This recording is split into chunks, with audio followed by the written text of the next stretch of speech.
Üzerinde bir yerde özüm maddeden hatta vurulanda kabarı olur. Orada da pencereler ve kilisenin içi görüşüyor.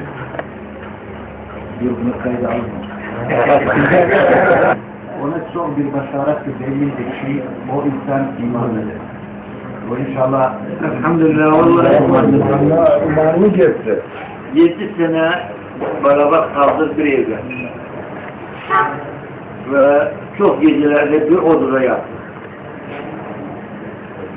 Allah affetsin, bir günden bir güne hiç kimsenin arkasında konuştuğumuz duymadık.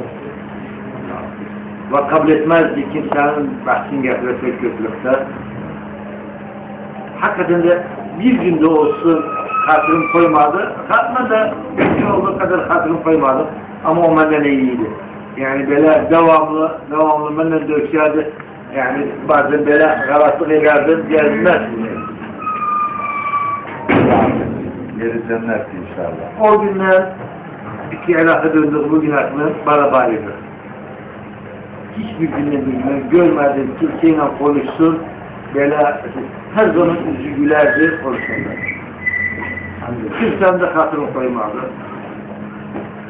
Keşke hatırımız koysaydı, diğer valla kötü saatler, bu saatler, onları istiren yardıma düşsün, vallahi bazen geceler düşünler. Ya at ya, Yani o Şuna bak orada. tarafa tabii.